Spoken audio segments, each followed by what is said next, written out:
ನಮ್ಮ ಗವಿಸಂಪದ YouTube channel ಈಗ ದಾಸೋಹಂ ಎಂದು ಬದಲಾಗಿದೆ. ಇನ್ನು ಮುಂದೆ ನಮ್ಮ ದಾಸೋಹಂ ಚಾನಲ್ನಲ್ಲಿ ಪ್ರತಿನಿತ್ಯ ಪರಮ ಸತ್ಯದ ಕುರಿತಾದ ಚಿಂತನೆಗಳು ಮೂಡಿ ಬರುತ್ತವೆ. ಜೀವ ಎಂದರೇನು? ಕಾಣುವ ಜಗತ್ತಿನ ಸ್ವರೂಪವೇನು? ಜೀವ ಜಗತ್ತನ್ನು ನಿಯಂತ್ರಿಸುತ್ತಿರುವ ಶಕ್ತಿ ಯಾವುದು? ಜೀವನದ ಸಾರ್ಥಕತೆ ಹೇಗಾಗುತ್ತದೆ ಎನ್ನುವುದನ್ನು ಕುರಿತು ಪರಮ ಪೂಜ್ಯ ಶ್ರೀ ಗವಿಸಿದ್ದೇಶ್ವರ ಅಪ್ಪಾಜಿ ಗವಿಮಠ ಕೊಪ್ಪಳ ಮತ್ತು ಪರಮ ಪೂಜ್ಯ ಕೃಷ್ಣಾನಂದ ಅಪ್ಪಾಜಿ ಕಜ್ಜಿಡೋಣಿ ಹಾಗೂ ಗವಿಯವರಿಂದ ಚಿಂತನೆಗಳು ಮೂಡಿ ಬರಲಿವೆ. ಹಾಗಾಗಿ ತಾವೆಲ್ಲರೂ ನಮ್ಮ ದಾಸೋಹಂ ಚಾನಲ್ನನ್ನು ಸಬ್ಸ್ಕ್ರೈಬ್ ಮಾಡಿ, ಲೈಕ್ ಮಾಡಿ ಹಾಗೂ ನಿಮ್ಮ ಕುಟುಂಬ ಮತ್ತು ನಿಮ್ಮ ಸ್ನೇಹಿತರಿಗೆ ಶೇರ್ ಮಾಡಿ ಮತ್ತು ನಿಮ್ಮ ಅನಿಸಿಕೆಗಳನ್ನು ಕಮೆಂಟ್ ಮೂಲಕ ತಿಳಿಸಿ. ತಮ್ಮೆಲ್ಲರಲ್ಲಿ ಭಕ್ತಿಯ ಪ್ರಣಾಮಗಳು.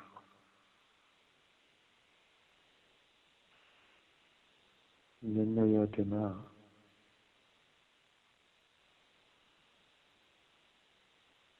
ಆತ್ಮನ 3 ಅಂಶಗಳ ಬಗ್ಗೆ ಸ್ವಲ್ಪ ಬೆಳಕ ಚೆಲ್ಲಿದ್ವಿ. ಆಗ ಒಂದು ಶುದ್ಧಿ, ಆ ಶುದ್ಧಿಯ 3 ಅಂಶಗಳು, ಆ ಶುದ್ಧಿಯಲ್ಲಿ ಕಲ್ಪಿತ ವಿಶೇಷ ಅಂಶ, ವಿಶೇಷ ಅಂಶ, ಸಾಮಾನ್ಯ ಅಂಶ,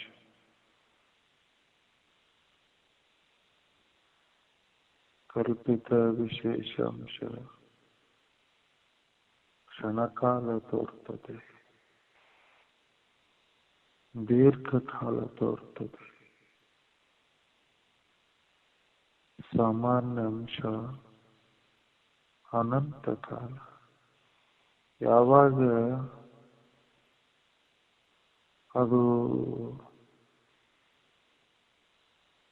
ಕ್ಷಣಕಾಲ ತೋರ್ತದಲ್ಲ, ಅದಕ್ಕೆ ಭ್ರಾಂತಿ ಅಂತ ಕರೀತಾರೆ.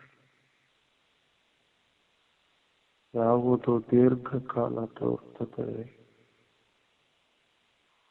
ಅದಕ್ಕೆ ಅಧಿಷ್ಠಾನ ಅಂತ ಕರೀತಾರೆ. ಯಾವುದು ಅನಂತ ಕಾಲ ತೋರ್ತದೆ ಅದು ಆಧಾರ ಅಂತ. ಅಂದ್ರ ಭ್ರಾಂತಿ ಅಧಿಷ್ಠಾನವನ್ನ ಅವಲಂಬಿಸಿದೆ, ಅಧಿಷ್ಠಾನ ಆಧಾರವನ್ನು ಅವಲಂಬಿಸಿದೆ. ಹೆಂಗ ಒಂದು ಶುದ್ಧಿಯ 3 ಅಂಶಗಳನ್ನ ನಾವು ನೋಡಿದ್ವಿ, ಹಾಗೆಯೇ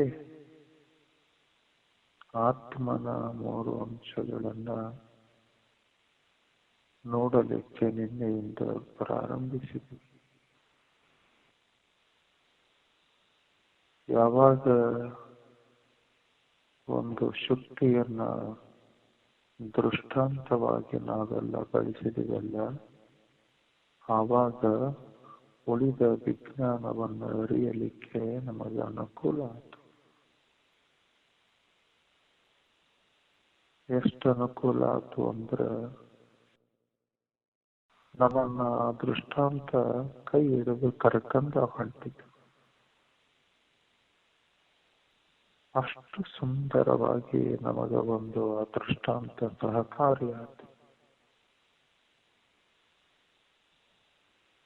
ಆಗ ಆತ್ಮನ 3 ಅಂಶಗಳು. ಪ್ರಶ್ನೆ ಏನಾಗಿತ್ತು ಅಂದ್ರೆ, ಈ 3 ಅವಸ್ಥೆಗಳು ಎಲ್ಲಿ ತೋರ್ತವ? ಇದು ಮೂಲವಾಗಿ ಶಿಷ್ಯನ ಪ್ರಶ್ನೆ. ಅವ್ರು ಹೇಳಿದ್ರು ಆತ್ಮನಲ್ಲಿ ತೋರ್ತವ. ಶಿಷ್ಯ ಕೇಳಿದ್ದ ಹೇಗೆ ತೋರ್ತವ? ಗುರು ಅವಾಗ ಶುದ್ಧಿಯ ದೃಷ್ಟಾಂತವನ್ನ ಕೊಟ್ಟಿದ್ರು. ಆದ್ರ ನಿನ್ನೆಯ ದಿನ ಸ್ವಲ್ಪ ಬೆಳಕನ್ನು ಚೆಲ್ಲಿದ್ದೇವೆ. ಆದ್ರೆ ಅದಕ್ಕಿಂತ ಪೂರ್ವದಲ್ಲಿ ಒಂದು ವಿಷಯವನ್ನ ಸ್ವಲ್ಪ ಇನ್ನೊಂದಿಷ್ಟು ಸ್ಪಷ್ಟತೆಯನ್ನ ಮಾಡಿಕೊಳ್ಳೋಣ. ಏನು ಅಂದ್ರೆ, ನಾವು ಹಿಂಗೆ ಸುಮಾರು ದಿನಗಳ ಕಾಲ ಒಂದು ವಿಷಯವನ್ನ ನೋಡಿದ್ದೀವಿ. ಅದಾವ ವಿಷಯವಂದ್ರ, 3 ಅವಸ್ಥೆಗಳಿಗೆ ನಾನು ಸಾಕ್ಷಿ. ಈ ಪಾಠ ಬಹಳ ದೀರ್ಘವಾಗಿ ಆ ಅನುಭವವನ್ನ ನಾವು ಪಡೆದಿವಿ. ಎಷ್ಟು ಸುದೀರ್ಘ ಅಂದ್ರ ಬಹಳ ಸುದೀರ್ಘ ಕಾಲದಿಂದನೂ ಕೂಡ ಆ ಪಾಠವನ್ನ, ಆ ಅಧ್ಯಾಯವನ್ನ, ಆ ವಿಜ್ಞಾನವನ್ನ ನಾವು ಬಗೆ ಬಗೆಯಾಗಿ ನಾವು ನೋಡ್ತಾ ಬಂದ್ವಿ. ಹಂಗ ನೋಡಿದ ಆ ಪಾಠದಲ್ಲಿ ನಾವು ನಿಶ್ಚಯ ಮಾಡಿದ್ದೇನು ಅಂದ್ರ, ಹಿಂಗ 3 ಅವಸ್ಥೆಗಳು ಇವು ತೋರ್ತವ, ಅಡಗುತ್ತವ. ಹಿಂಗ ತೋರುವಿಕೆ ಮತ್ತು ಅಡಗುವಿಕೆಯಲ್ಲಿ ಇವು ಇದ್ದಾವ. ಇದರ ಬಗ್ಗೆ ಯಾರಿಗೂ ನಮಗನುಮಾನ ಇಲ್ಲ.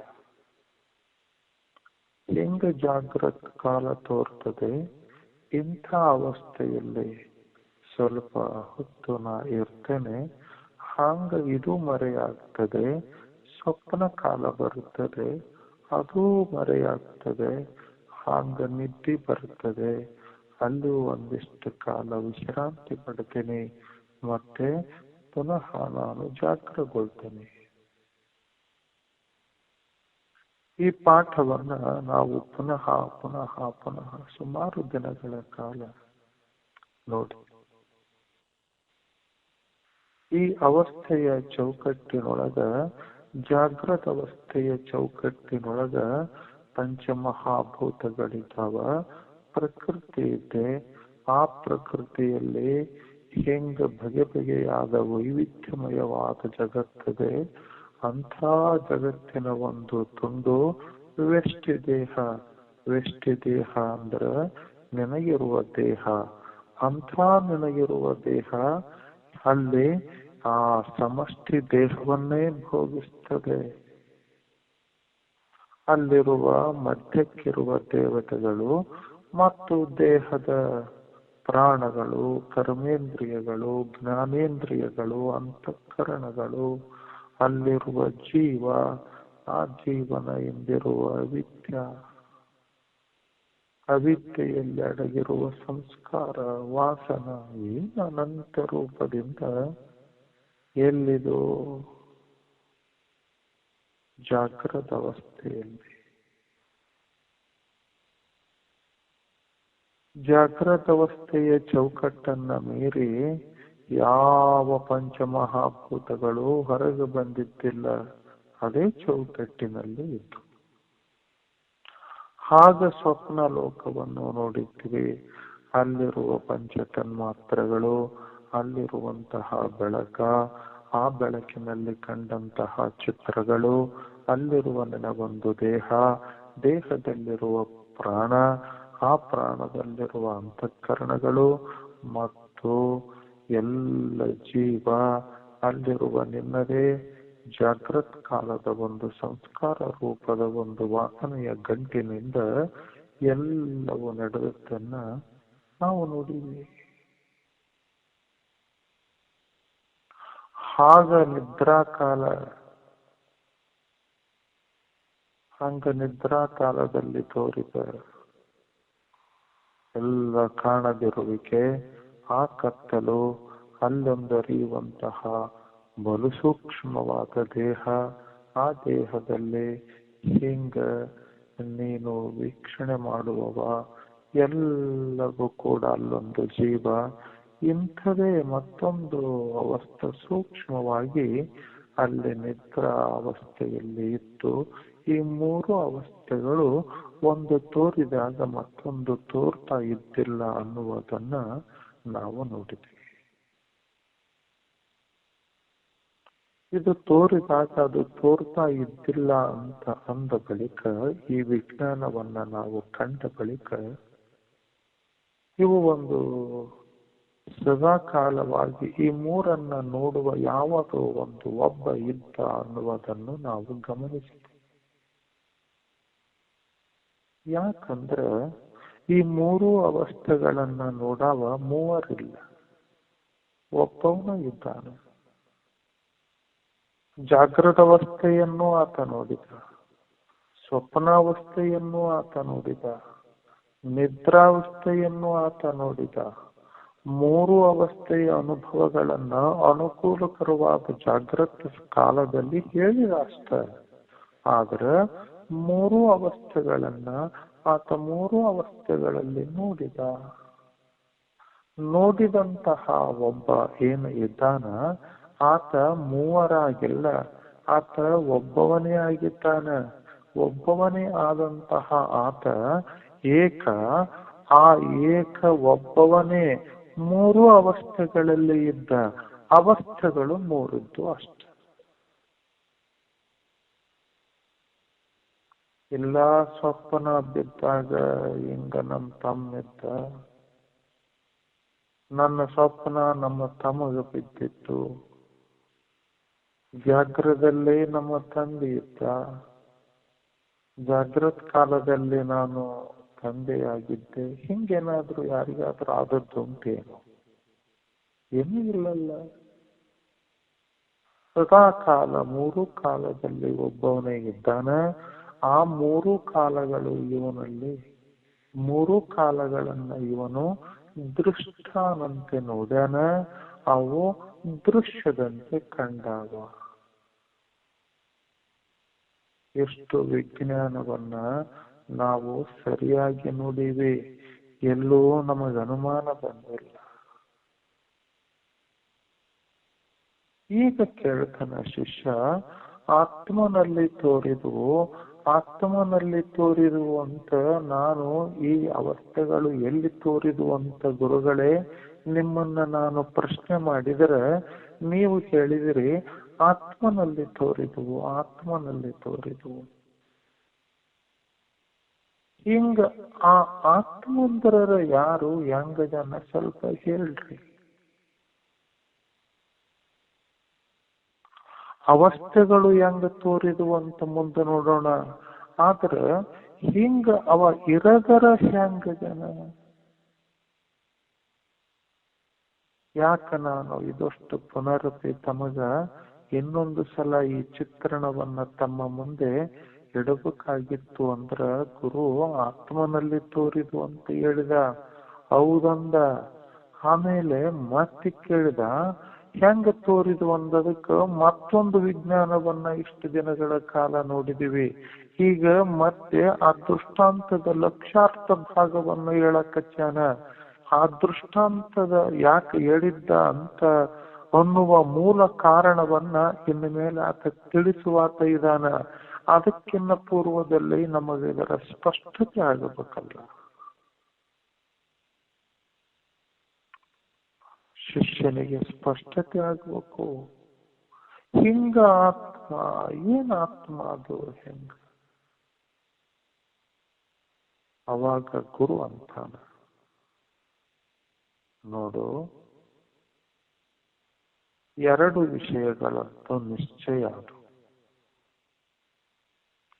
ಒಂದು, ಮೂರು ಅವಸ್ಥೆಗಳು ತೋರಿ ಅಡಗಿದವು ಅನ್ನುವ ಜ್ಞಾನಂತೂ ನಿನಗೆ ಬಂತು. ಆ ಮೂರು ಅವಸ್ಥೆಗಳು ತೋರುವ ಕಾಲದಲ್ಲಿ ಅವು ನಿನಗೆ ದೃಶ್ಯ ಆಗಿದ್ದು ನೀ ದೃಷ್ಟ ಆಗಿದ್ದಿ ಅನ್ನುವುದು ನಿಶ್ಚಯ ಆಯ್ತು. ಅದರಾಗಂತೂ ಯಾರಿಗೂ ಅನುಮಾನ ಇಲ್ಲ. ಹಿಂಗ ಆ ದೃಶ್ಯಕ್ಕ ಭಿನ್ನವಾಗಿ ಆ ದೃಶ್ಯವನ್ನ ಅರಿಯುವವ ದೃಷ್ಟ ಇದ್ನಲ್ಲ, ಆ ದೃಷ್ಟನನ್ನೇ ಆತ್ಮ ಆತ್ಮ ಅಂತ ಕರೀತಾರೆ. ಯಾಕಂದ್ರೆ ಅರ್ಥಾನ ಇಡೀ ಮೂರು ಅವಸ್ಥೆಗಳನ್ನ ಆತ ಯಾದವು ಆ ಏಕ ಒಬ್ಬವನೇ ಇದ್ನೋ, ಆ ಮೂರು ಅವಸ್ಥೆಗಳಲ್ಲಿ ಯಾವನು ಒಬ್ಬನೇ ಇದ್ದನೋ ಆ ಒಬ್ಬವನೇ ಅರ್ಥಾನ. ಆ ಅರಿಯುವಿಕೆಯಿಂದ ಆತ ಅವುಗಳಿಗಿಂತ ಭಿನ್ನದ್ಯಾನ.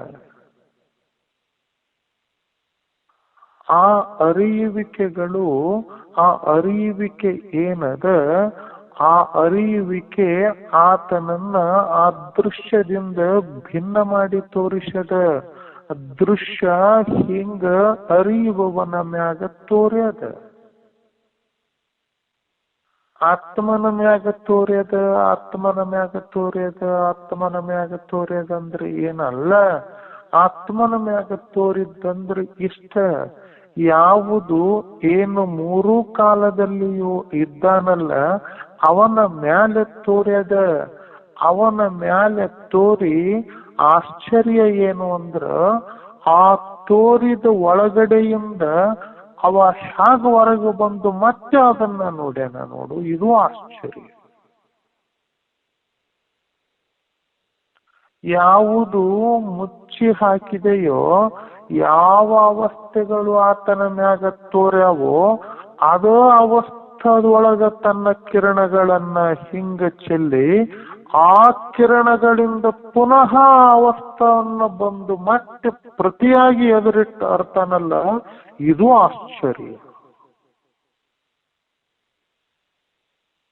ಹೇಗ ನೋಡಿ, ತೋರಿದ್ದು ಮೂರು ಅವಸ್ಥೆಗಳು ಆತ್ಮನ ಮ್ಯಾಗ. ಆತ್ಮಂದ್ರ ಅರಿಯುವವ, ನಾನು ಅರಿಯುವವ. ಅಲ್ಲೇ ಐತೋ ಇಲ್ಲೋ ಆತನಿಗೆ ಜ್ಞಾನ.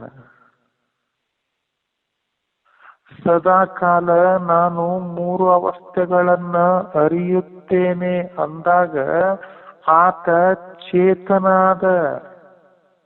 ಯಾಕಂದ್ರ ಅರಿಯುವ ಸಾಮರ್ಥ್ಯ ಬಂದದ್ದು ಚೇತನಕ್ಕ. ಅಂದ್ರ ಅವಾಗ ಆತ್ಮನು ಚೇತನದಂತೆ ಕಂಡಿತು. ಈ ಮೂರು ಅವಸ್ಥೆಗಳು ನಾ ಅರಿತವ ಅಂದ್ರ ಅರಿಸಿಕೊಳ್ತವ ಅಂದ ಬಳಿಕ ಅವಾಗ ಇದು ಜಡ ಆತು. ನೋಡು ಹೇಗದ ವಿಜ್ಞಾನ. ಮೂರು ಅವಸ್ಥೆಗಳು, ಮೂರು ಅವಸ್ಥೆಗಳನ್ನ ನಾ ಅರಿತೀನಿ ಅಂದ ಬಳಿಕ ಈತ ಚೇತನಾದ. ಈ ಮೂರು ಅವಸ್ಥೆಗಳು ನನ್ನಿಂದ ಅರಿಸಿಕೊಳ್ಳಲ್ಪಡ್ತಾವ ಅಂದ ಕಾರಣಕ್ಕಾಗಿ ಅವು ಜಡ ಅದು.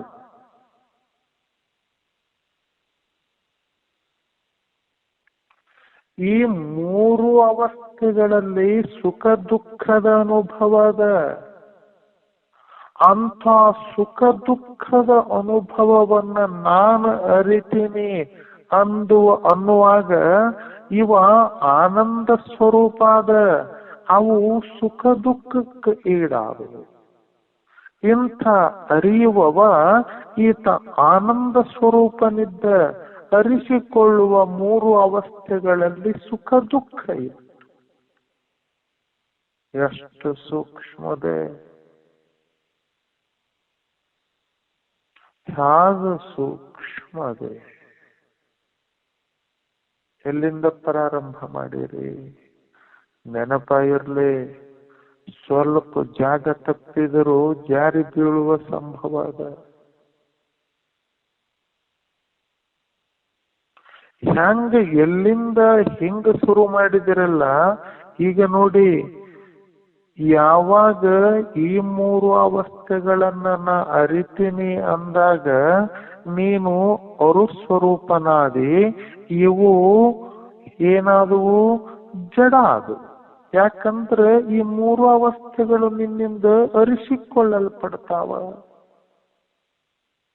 ಅವಾಗ ನೀನು ಚೇತನ. ಅವಾಗ ಈ ಮೂರು ಅವಸ್ಥೆಗಳಲ್ಲಿ ತೋರಿದ ಮೂರು ಅವಸ್ಥೆಗಳ ರೂಪದಿಂದ ಕೂಡಿದ ಪ್ರಪಂಚ ಜಡ. ನೀನು ಅರಿತೀವಿ, ಅರಿಯುವವ ನೀ ಚೇತನ ಅಂದ ಬಳಿಕ ನಿನ್ನ ಸ್ವಭಾವ ಆನಂದ.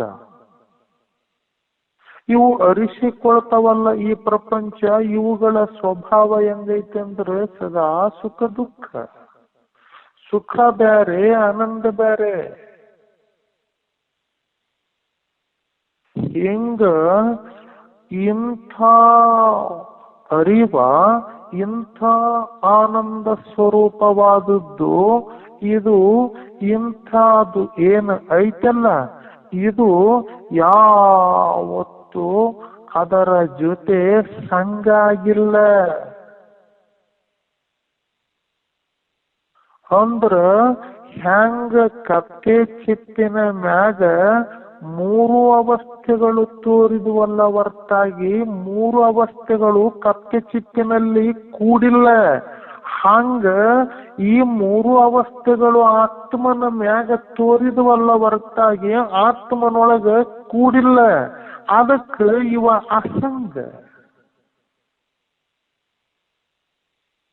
ಎಷ್ಟು ಆಶ್ಚರ್ಯ! ಇವು ವ್ಯತಿರೇಕದವ, ಅದಕ್ಕೆ ಅಸಂಗ.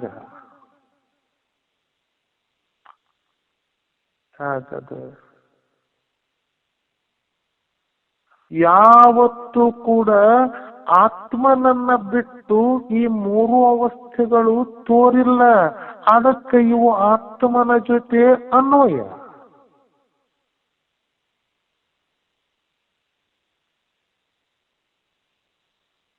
ಹಾಗದ ಎಷ್ಟು ಆಶ್ಚರ್ಯ! ಮೂರು ಅವಸ್ಥೆಗಳು ಭಿನ್ನ ಭಿನ್ನವಾಗಿ ತೋರ್ಯಾವ. ಅದಕ್ಕ ಅವು ದ್ವಿತೀಯ. ಈ ಯಾವುದು ಮೂರು ಅವಸ್ಥೆಗಳನ್ನ ಅರ್ಥದಲ್ಲ ಅಂತ ಆ ಜಾಗ ಅದು ಅದ್ವಿತೀಯ. ಅರಿಯುವವ ಎರಡೆರಡಾಗಿ ಅರಿತಿಲ್ಲ, ಒಂದಾಗಿ ಅರ್ಥಾನ. ಅವ ಒಬ್ಬವನೇ, ಅದಕ್ಕವ ಅದ್ವಿತೀಯ.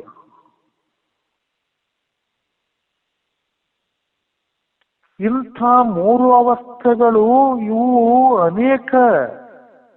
ಯಾಕಂದ್ರೆ ಅವಸ್ಥದ ಒಳಗೆ ಹೊಂಟ್ರ ಎಷ್ಟು ಅದ್ಭುತವಾದ ಜಗತ್ತು. ಜಾಗ್ರದ ಅವಸ್ಥದೊಳಗೊಂಟ್ರೆ ಹೆಂಗ ಅದ್ಭುತವಾದ ಜಗತ್ತು, ಸ್ವಪ್ನ ಲೋಕದಲ್ಲಿ ಎಂತಹ ಅದ್ಭುತವಾದ ಜಗತ್ತು, ಹೆಂಗ ನಿದ್ರಾವಸ್ಥೆಯಲ್ಲಿ ಹೋದ್ರು ಏನು ಗಾಢ ಅಂಧಕಾರ, ಏನು ಅಪರಿಮಿತ, ಅವುಗಳನ್ನ ವರ್ಣಿಸಾಕ ಶಬ್ದ ಐತೇನೋ. ಆದ್ರೆ ಅವು ತೋರಿದ್ದು ಕಲ್ಪನಾ ಮಾತ್ರದಿಂದ.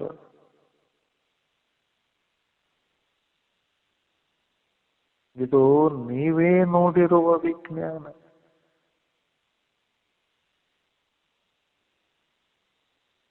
ಹೇಗ ವಿಜ್ಞಾನವನ್ನು ತಾವು ನೋಡಿ. ಅದಕ್ಕ ಆತ್ಮನು ಹೇಗಿದ್ದಾನೆ? ಆತ ಚೇತನ. ಮೂರು ಅವಸ್ಥೆಗಳಿಂದ ತೋರಿದ ಈ ಪ್ರಪಂಚ ಜಡ. ಆತನು ಆನಂದ ಸ್ವರೂಪ. ಈ ಜಗತ್ತು ಸುಖ ದುಃಖ ಸ್ವರೂಪ. ಆತನು ಅಸಂಗ. ಆದ್ರೆ ಈ ಜಗತ್ತು ಆತನ ಜೊತೆ ಅನ್ವಯ ಹೊಂದಿದೆ. ಆತನು ಅದ್ವಿತೀಯ. ಆದರೆ ಈ ಜಗತ್ತು ಹಿಂಗ್ ಅನೇಕ ಪ್ರಕಾರವಾಗಿ ಮೂರು ಅವಸ್ಥೆಗಳಲ್ಲಿ ವೈವಿಧ್ಯಮಯವಾಗಿ ತೋರುತ್ತದೆ. ಆತ್ಮನ ಹಿಂಗ 4 ವಿಶೇಷಾಂಶಗಳಿವು. ಯಾವುದು? ಚೇತನ, ಆನಂದ, ಅಸಂಗ, ಅದ್ವಿತೀಯ. ಇವು ಆತ್ಮನ ವಿಶೇಷಾಂಶಗಳು. ತೋರಿದ ಮೂರು ಅವಸ್ಥೆಗಳು ಆತ್ಮನ ಕಲ್ಪಿತ ವಿಶೇಷಾಂಶಗಳು.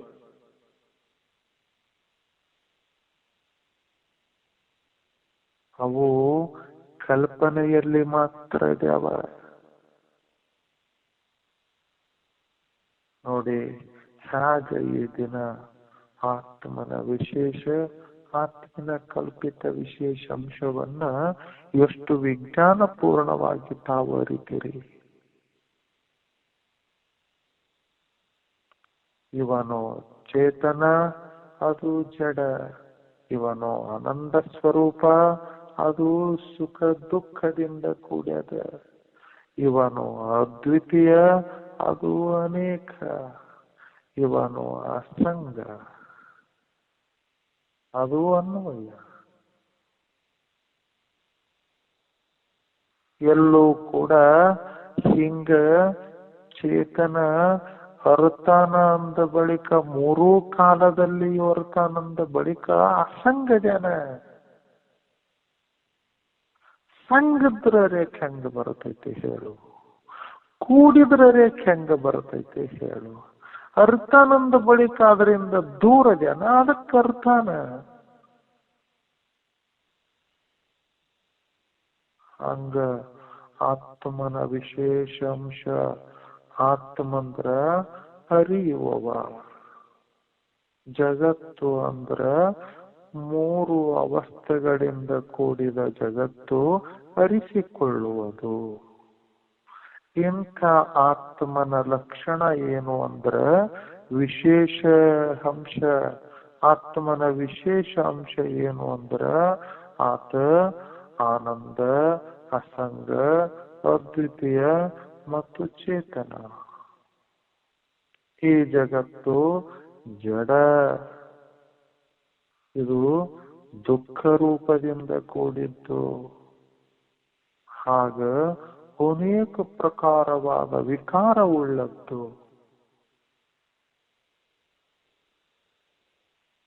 ಹಾಗ ಇದು ಬರೀ ತೋರಿಕೆಯಲ್ಲಿ ಮಾತ್ರ ಕಾಣುವಂಥದ್ದು. ಇದು ಕ್ಷಣಕಾಲ ತೋರೋದು. ಅದಕ್ಕ ಸಂತರು ಇದು ನೀರ ಮೇಲನ ಗುಳ್ಳೆ ಅಂತ ಕರೀತಾರೆ. ಯಾವುದು? ಮೂರು ಅವಸ್ಥೆಗಳಿಂದ ಕೂಡಿದ ಪ್ರಪಂಚ. ಮೂರು ಅವಸ್ಥೆಗಳು, ಮೂರು ಅವಸ್ಥೆಗಳಲ್ಲಿ ತೋರಿದ ಎಲ್ಲವೂ ಕೂಡ ನೀರ ಮೇಲನ ಗುಳ್ಳೆ, ಸ್ಥಿರವಲ್ಲ. ಏನ ತೋರ್ತದ ಹಂಗೈತಿ. ಸುಮ್ಮನೆ ಅದರ ಮ್ಯಾಗ ಏನರೇ ಹಿಂಗ ಆಪಾದನೆ ಮಾಡ್ಬೇಕಂತ ಮಾಡೋದಲ್ಲ, ಅದರ ಸ್ವಭಾವವನ್ನ ಅರಿಯೋದು ಅಷ್ಟೆ. ಇವತ್ತು ಕಲ್ಪಿತ ವಿಶೇಷ ಅಂಶ ಮತ್ತು ಆತ್ಮನ ವಿಶೇಷ ಅಂಶವನ್ನ ನೋಡೀವಿ. ಇನ್ನ ನಾಳೆ ಹಿಂಗ ಇದರ ವೈವಿಧ್ಯ ಹೆಂಗದ ನೋಡಿ. ಆತ್ಮನ ಸಾಮಾನ್ಯ ಅಂಶ ಹೇಗದ, ಇದೆಲ್ಲವನ್ನ ನಾಳೆ ನೋಡೋಣ. ತಮಗೆಲ್ಲ ನಮಸ್ಕಾರ.